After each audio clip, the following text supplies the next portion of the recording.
Hi everybody. Today we're going to do Newton's method for finding roots of functions. And I'm just going to jump right into an example. I'll find a root of the polynomial x to the fifth minus 3x squared minus 1 and find out where that's equal to 0, or estimate where that's equal to 0, right? So there's my f. I've graphed it over here. I use MATLAB to graph the function on the domain between 0 and 2.5. The graph of the function is the blue curve.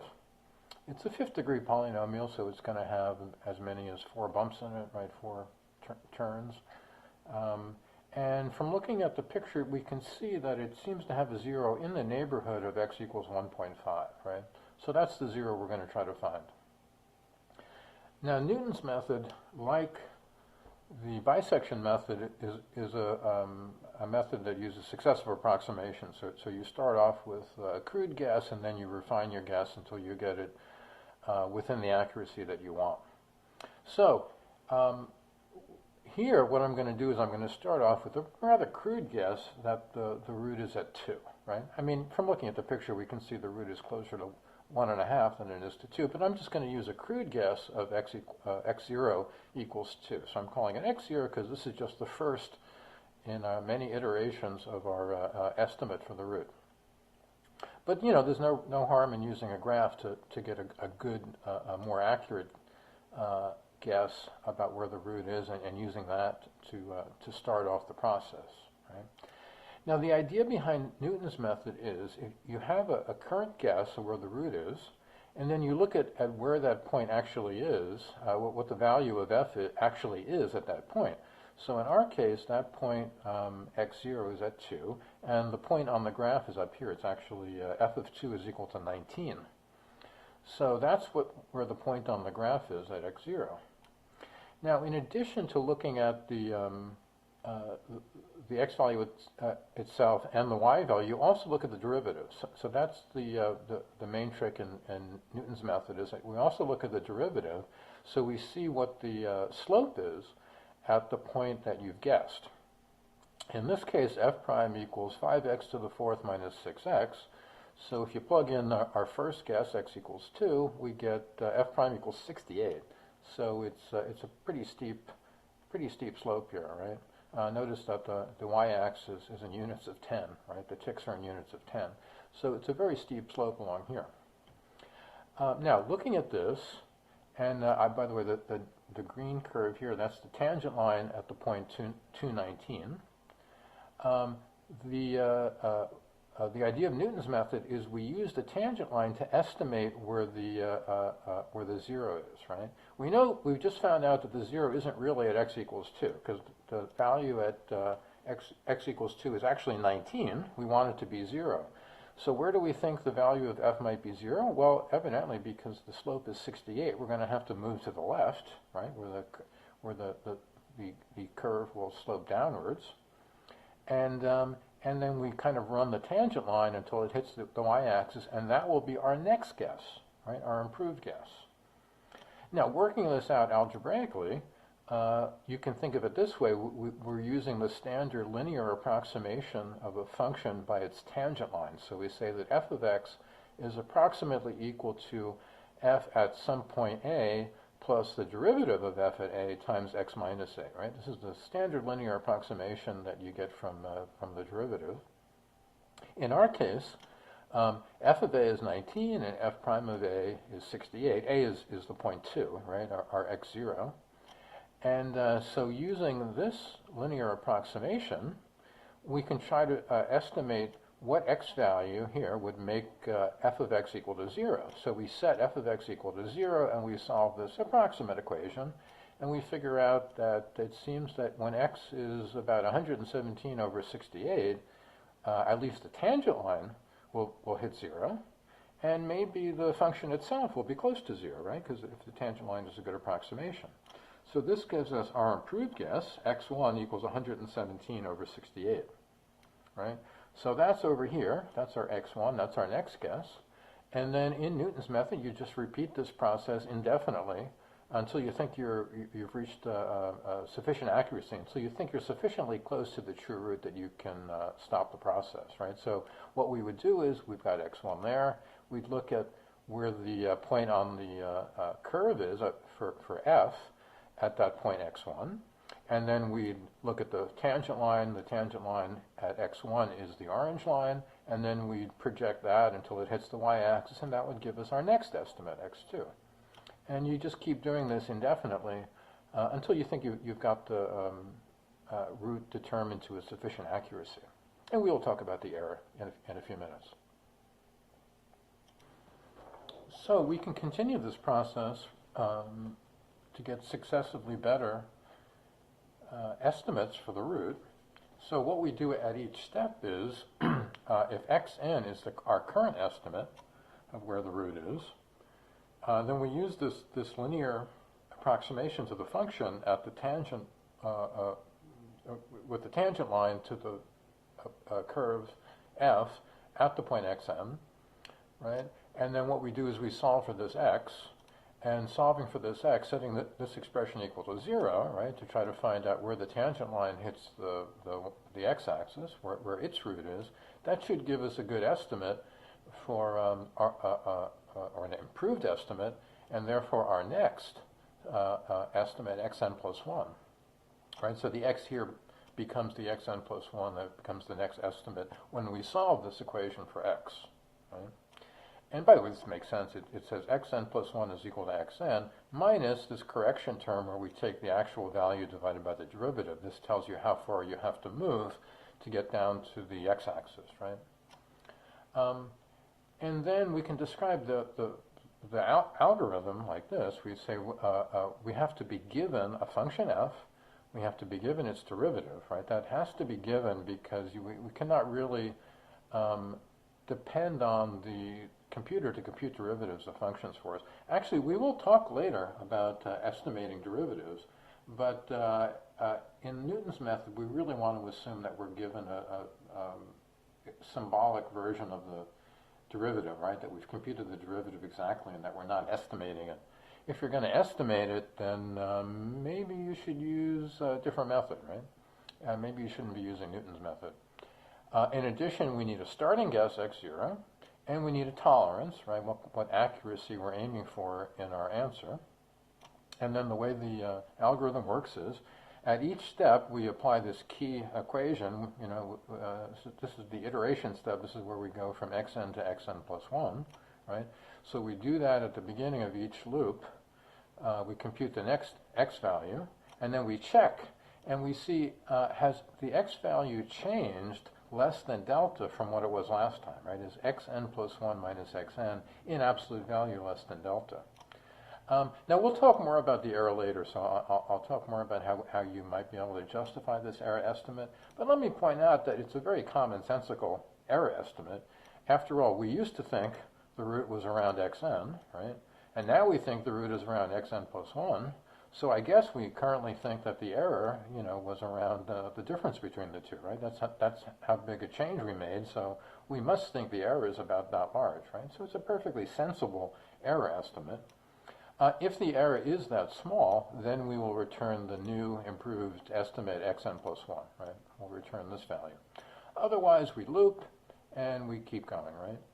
And this can take many or just a few iterations of the loop until you get a sufficiently accurate approximation to the root, depending on where you start. So previously, we started at the point 2, and I think in this case, it only took a handful of iterations before we got very close to the root, right? Which I think is around 1.51 or something like that. However, things can go wrong. Suppose you started you made the guess that the root is at 1, right? So you took x0 to be 1 instead of 2. Now that doesn't seem like a radically different guess. It's just you're guessing on the left side of 1.5 instead of the right side of 1.5. But in fact, it makes a huge difference in the way the algorithm runs. Now what happens is when you look at the tangent line to the curve at the point x equals 1, you find that the slope of the curve there is negative. And what that means is the algorithm goes off in the wrong direction.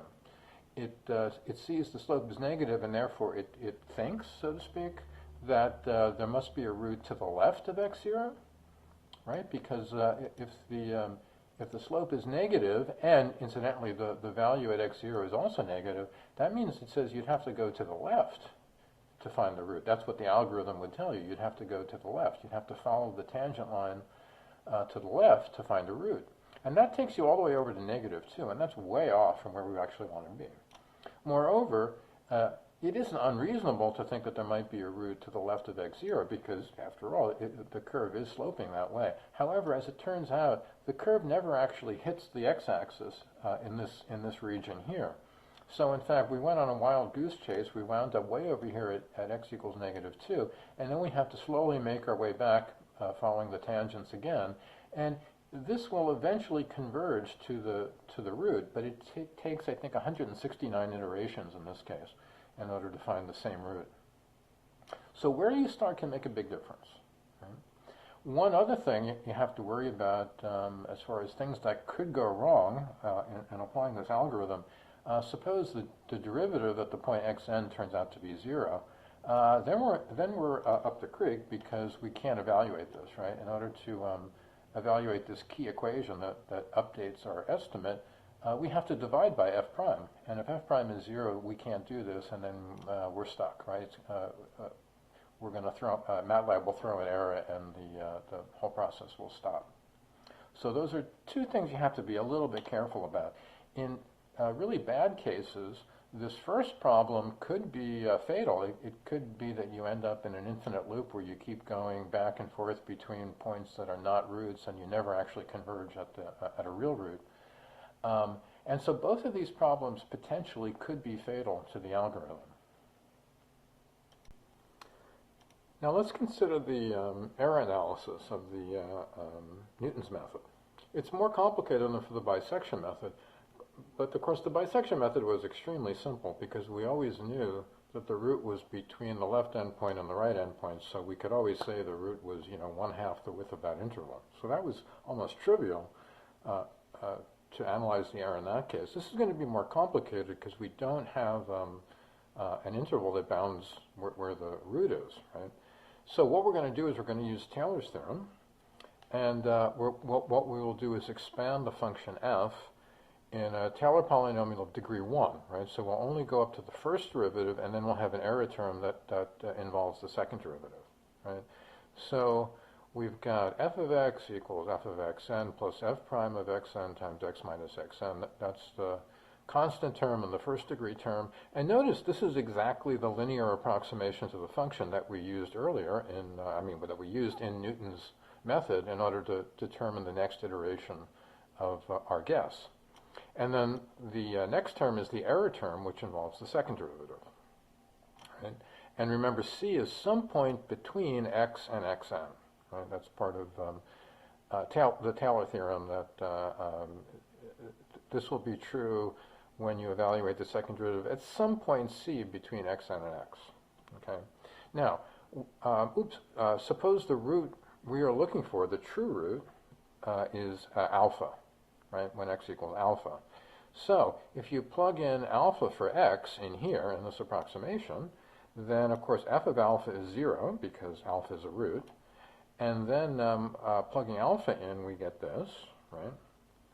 And then what we'll do here is we will solve this equation. Now notice there's actually two alphas in this equation, right?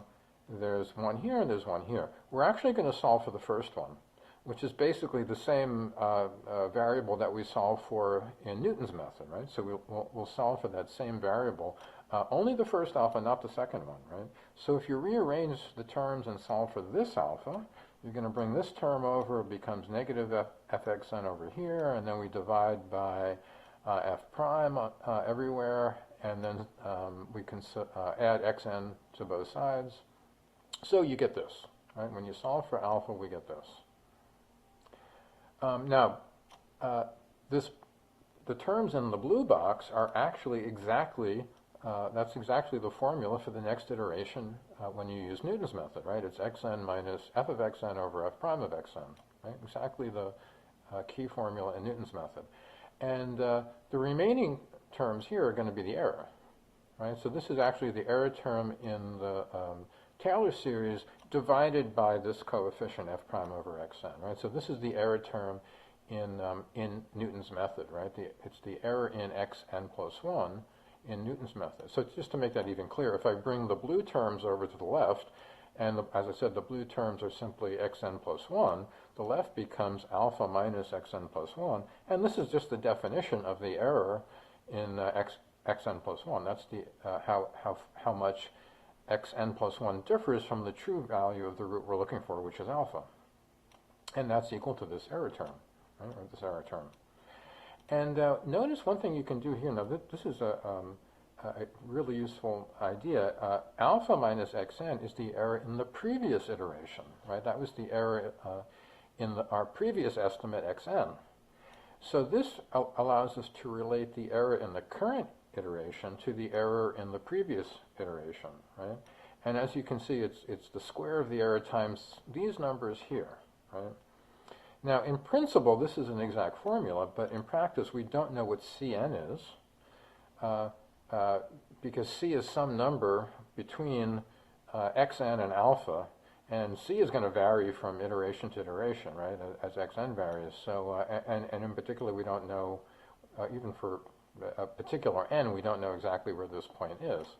So, that means in order to make use of this, well, there are a couple things you can do. One is you can use upper bounds on what the value of f double prime could be anywhere in the range. So as you can see here, the error will be bigger when the second derivative is bigger, or at least it'll be bigger in absolute value when the second derivative is bigger in absolute value.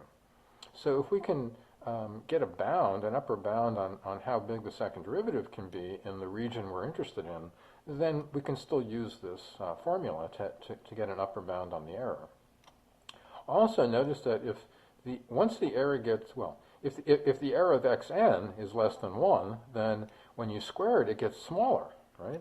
So once you get reasonably close, like within 1 unit of the true value, then the error is going to start shrinking rather rapidly, right? I mean, you have to be a little bit concerned about these coefficients, but the basic idea is that once you get the error to be small, it's going to then start decreasing rapidly from that point on.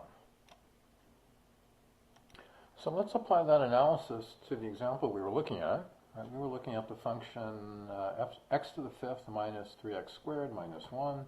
Its derivative was 5x to the fourth minus 6x.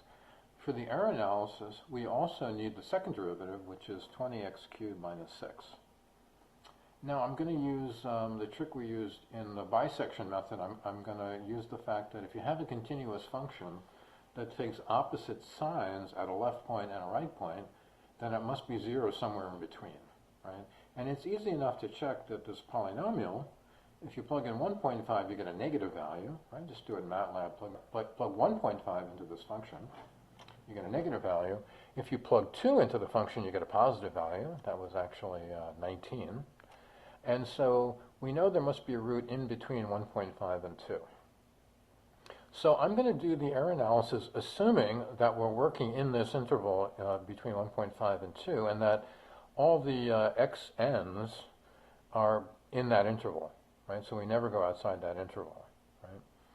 Well, if you're working in that interval between 1.5 and 2, then the first derivative takes values between 16.315 and 68, right? In fact, on that interval from 1.5 to 2, this is an increasing function. So its smallest value is on the left at 1.5, and its largest value is on the right at 2. And so you get these values. And similarly, the same thing is true for the second derivative. It's also an increasing function on the interval.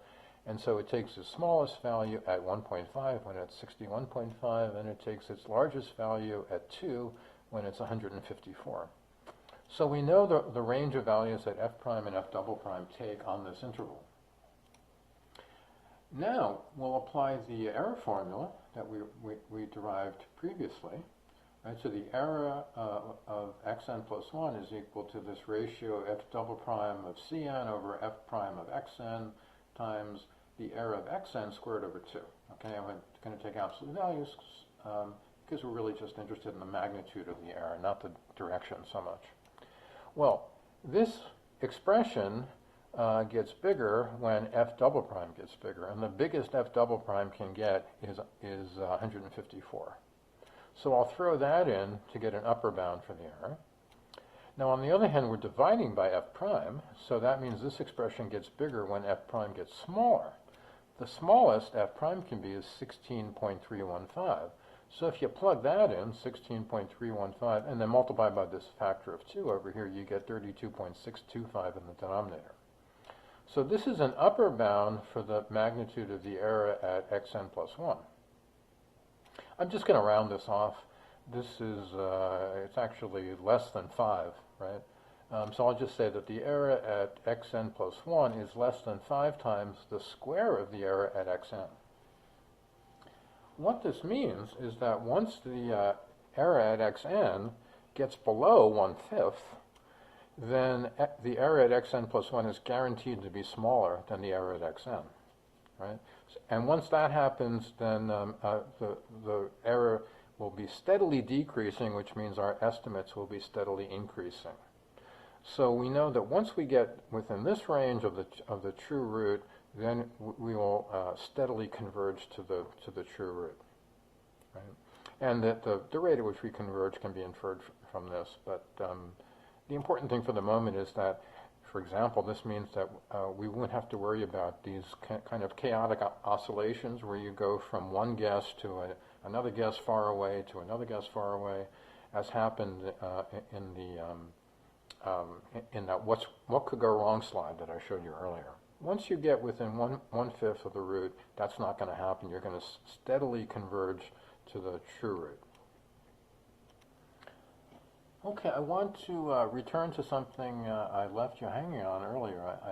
I said that a good approximation for the error in xn is the difference between xn plus 1 and xn. So in other words, the difference between the true value of alpha and xn is approximately equal to the difference between successive values of xn, right, when you're going through the loop and iterating to get more accurate guesses. Now, I gave you an intuitive explanation for that, right, which is just that, look, we thought this was the value, and now we think this is a value, so I guess the error is about this, right? Because that's how much of a change we made. Let me try to give you a more formal argument based on the mean value theorem. Okay. Now, the mean value theorem, which you would have learned in calculus, it's a pretty simple idea. Just as if you have a continuously differentiable function on an interval, then the average slope over that interval, in other words, f of b minus f of a over b minus a, that would be the average slope of the function between the 2 points a and b, is equal to the derivative of the function at some intermediate point. So c is some point between a and b, and the derivative at some point in between is exactly equal to the average slope between the endpoints, right, a and b. You have a very intuitive notion that if the average slope is something, then that average slope must be attained somewhere. Or here's another way to think about it. If you drive 60 miles in an hour, there must be some moment during the trip when you were driving exactly 60 miles an hour, right? If your average speed over the course of an hour is 60 miles per hour, you must have been driving 60 miles per hour at some point in the course of it, right? So we apply the mean value theorem now to the function f, and we do it by taking a to be xn, right, the current approximation. B is alpha, the true value of the root we're looking for, and then the mean value theorem says that there must be some point c between xn and alpha where the derivative of f at c is equal to the average derivative in between. And then if you rearrange this, you can write it like this. In fact, you could also think of this is like the Taylor theorem applied to a 0-degree approximation of f, right? That's another way to think about the mean value theorem. But it just says that fa is equal to f of xn plus f prime evaluated at some point c between the 2 points times alpha minus xn. Okay. So again, it looks just like the formula we use in Newton's method, right, for iterating. Now we substitute in f of alpha equal to 0, right? So replace the left side with 0, and again we kind of solve for alpha. But actually, we solve for alpha minus xn, right? Yeah, that's actually all we're doing. So we just get minus f of xn divided by f prime of c. Okay. Now compare this expression, in particular, compare the right-hand side here with the situation with Newton's method, where the difference between successive values of xn plus 1 minus xn was equal to minus f of xn divided by f prime of xn, right? This term here, this was exactly the increment we added to xn in order to get xn plus 1. They look very similar, don't they? This looks very similar to this. The only difference is the denominator. This is f prime of c, and this is f prime of xn. So, suppose we're willing to make a couple of optimistic assumptions. We assume that xn is close to the correct root, right? So we've already gotten pretty close to the correct value. And we assume that f prime does not vary very quickly, right? That the values don't oscillate very quickly. And we also want to assume f prime is non-zero in the neighborhood of alpha, because we want to be sure that this doesn't hit 0, right? That we're not dividing by 0. So if we make all three of those assumptions, we may conclude that this denominator, f prime of c, is pretty close to this denominator, f prime of xn. And furthermore, that alpha minus xn, which is equal to this, is pretty close to this, which is xn plus 1 minus xn. So we get this result. Right? Personally, I'm not a big fan of this argument. If you look at this formula, to say that alpha minus xn is approximately equal to xn plus 1 minus xn, it's equivalent to saying that alpha is approximately equal to xn plus 1, right? Just cancel the xn's on both sides. And this seems a little dubious to me, because you're kind of assuming that alpha is approximately equal to xn plus 1, when that is the very thing that you're really hoping to prove, right? And you're not supposed to assume the thing you're trying to prove in the course of proving it, right?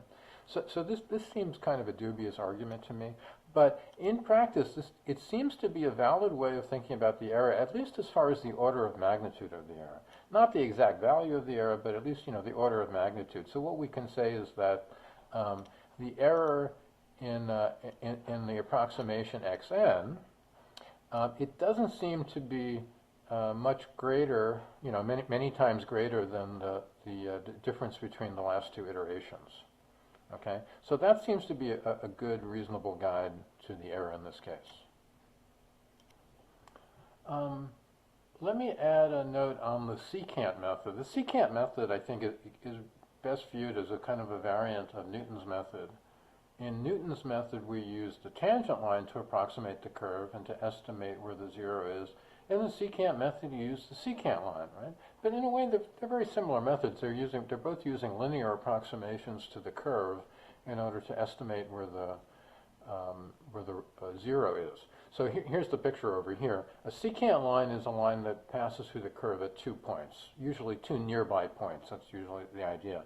Whereas a tangent line is a line that passes through the curve only at 1 point, right? That's the meaning of tangency, right? It touches the curve at just 1 point.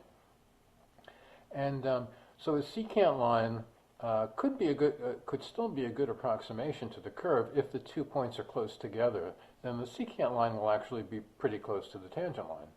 And in any case, either one of them, the secant line and the tangent line, could be good approximations to the curve. Now, since in the secant method we're going to need 2 points, the points that we use are the last two estimates that we derived, right? So we'll be using xn minus 1, and we'll be using xn, right?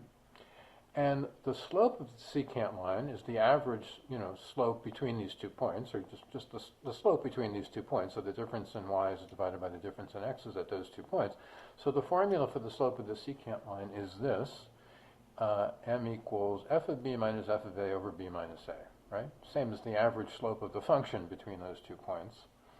And therefore, the equation of the secant line is y equals f of b plus that slope times x minus b, right? So we're taking b as our anchor point, and then x minus b times the slope will represent the change in y of the secant line,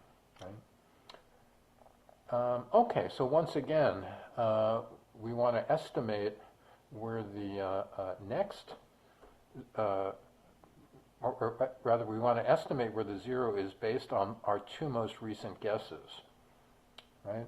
So what we do is we're going to set y equal to 0, right, because we're looking for zeros of the function, and then we want to solve for x. So what you get is this.